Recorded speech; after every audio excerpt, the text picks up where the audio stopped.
Welcome to Align and Arise, the podcast for wildly ambitious women who want to break free from the struggle, build a life without limits, and create success, wealth, and happiness completely on their terms and with way more than just the money in mind. I'm Abby Rogers, therapist, mentor, and abundance expert, and I'm here to help you create anxiety-free freedom and wealth that aligns with your soul. Let's dive in.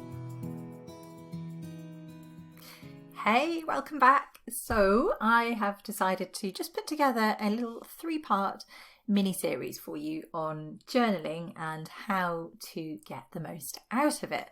A lot of people are doing journaling, a lot of people are being advised to do journaling, but I think without really ever being given a clear process. And so I decided just in my Facebook group, Align and Arise, this week that I would do this little 3-part mini-series just to help give people basically some tips and some insights and help them understand what they're doing, basically, so they can get the best results out of it and spend their time wisely and come away from their journaling sessions feeling great. So today I'm going to share with you the first one of those sessions, and then I'll be posting the others up onto the podcast later in the week. So you should find that by Friday the 14th of July 2023, you should have all 3 parts of this journaling mini-series, and they're all going to be in small bite-sized audio chunks. I think today's is about 10 minutes or so, and the plan would be to keep them to around about the same all the way through the week. So happy listening. Hope you enjoy this first one. We're just going to look at the pros and cons of journaling today. Believe it or not, yes, there are some cons. And later in the week, we'll dive in a little bit deeper. So enjoy. So what we're doing then is 3 days of in-depth tips to help you get more out of your journaling and to make sure that it's leaving your mindset in the safest and the best place possible so that you can optimize your thinking and create a better experience every day of your life and do way more consciously creating the right things than getting stuck in the wrong things. So just for anybody who doesn't know me, anybody who's not watched my lives before, I'm Abby. I'm an experienced therapist and mentor for women who are looking to basically get the most out of their lives, live life to the fullest, and create their most worthy, wealthy, healthy, and whole experience. Therapies-wise, I'm a registered hypnotherapist. I'm an IEMT practitioner, which is just the most fabulous modality, and it creates change really very rapidly and in quite mind-blowing ways. So I'm loving that at the moment. So as you can probably tell, I work with deep subconscious blocks, trauma, and shifting limiting identities and emotions that block us from creating all the things we want to create in our lives, all the joy, wealth, and success and stuff. But of course, into that comes a lot of mindset, and I use a lot of tools in my work to help people just find their own way forward as well. So we're going to start by looking at pros and cons of journaling today. And believe it or not, there are a couple of cons, though there are many pros. So we'll look at those first. Let's crack on. Let's dive in. So first of all, journaling can be a great way to get your thoughts in order, which seems pretty obvious, but many of us just carry so much stuff around in our heads. And 90% of it, more than 90% of it, is a cycle of stuff. It's the same things over and over every day, just buzzing around in there and not going anywhere. So journaling can be a great way to get all that out, get it on paper, get it in a clear place where we can see it and we can deal with it more easily. That's one of my most favourite things about it, my most favouriteest. Often just getting it out on paper can help us see that there is less to deal with, and to also join the dots visually as well, which really helps some people. Sometimes it just helps us bring together connections that we're otherwise missing. And I think a lot of the time it's just that we're actually forcing ourselves to slow down and think through things slowly when we're writing about them, when we're journaling. rather than just rushing from A to B without really considering all the ways in between. So it can be great for joining those dots, for finding solutions, for making connections we didn't otherwise. Great for tackling overwhelm and prioritizing. That's a real regular way that I love to use it. So when we feel like we're struggling to see the wood for the trees, or we've got a big goal and we just can't quite see how we're going to get there, what the steps are that we might need to put in place, brilliant for that as well. We connect with it in a slower, more involved way than we do when we're just thinking, unless we force ourselves to slow down in our thinking, which can be tricky depending on how much of a butterfly brain you've got. Definitely have one of those at times. And if we're someone who struggles to visualize, and we've tried that and it's just like we're getting really frustrated with it because we can't see things and we think we should be seeing stuff to make it work, which you don't have to, by the way, that's not important. But if you are somebody who really struggles with visualization, the process of journaling can feel like a great way to just connect with your vision anyway, without having to worry about that, just to get those parts of your brain that create the vision activated and get them engaged, so that you're getting all the benefits of the experience and tapping into your manifestational and creational brain apparatus without worrying about whether you're seeing anything or not.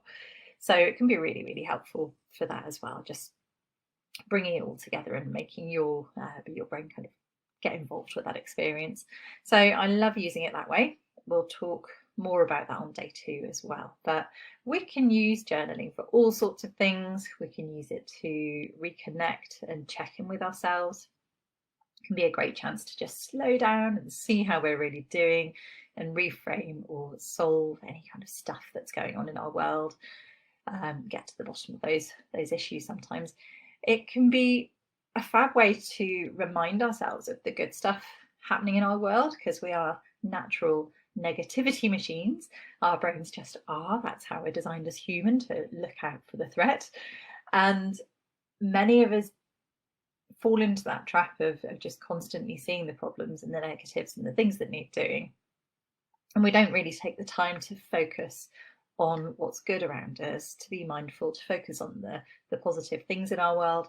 So an intentional daily check in with what's actually okay in our lives is a powerful thing, and I recommend that to all my clients. And I have a whole thing on positive thinking. Now, it's not always good to be like rose tinted spectacles, but we won't dive too deep into that. But we might go there another day. Just knowing that it can be a really nice way to ground ourselves, to check in with what's actually okay, and with our own power and our resources, even when things are tough, can be really nice as well. It's a great way to get organised, make decisions about those priorities, as we said earlier, and maybe feel into which way to go with things. I'm a big believer in just checking with your body and your gut for decisions, but there's sometimes nothing like listing out all the things on your to-do list, or listing out the pros and cons to help you get some perspective and prioritise more easily, or decide more easily when you're really feeling stuck. It can be really helpful for exploring our limiting beliefs and the origin of our sabotaging stories as well. Though I would say on that score, proceed with caution and make sure that you know what you are doing if you're going to go there. I'll explain more on day 2, but sometimes this is better done with a coach or therapist who knows how to help you move forward without digging into the wrong things and opening an unhelpful can of worms. So we'll leave that on there for now, but I'll go into that in a bit more depth tomorrow. And it's great to use journaling to create and manifest and find solutions that we wouldn't have arrived at before without taking that time out to get clarity. Some people also love to use journaling to channel their higher intuitive selves, as a kind of way of connecting with their higher minds, or to spiritual guidance. And like anything, the more often you practice it, the stronger those muscles become, the better we get at just having that intuitive connection. So that can be a really great way to practice as well. The cons then, so we've gone through a great long list of positives there, many good things. It's a really useful tool. Cons, for me, we can get bogged down in it sometimes, and we can put too much pressure on ourselves, which we can do with anything. But sometimes we're giving ourselves a hard time. We're like, I must be journaling, I must sit here and do this for half an hour every day, when we're really not feeling it, or it's not getting us anywhere, or it's feeling a bit like walking through treacle. And that's not a great thing. It's not doing anything for our mood and our energy if that is the sort of result we're getting.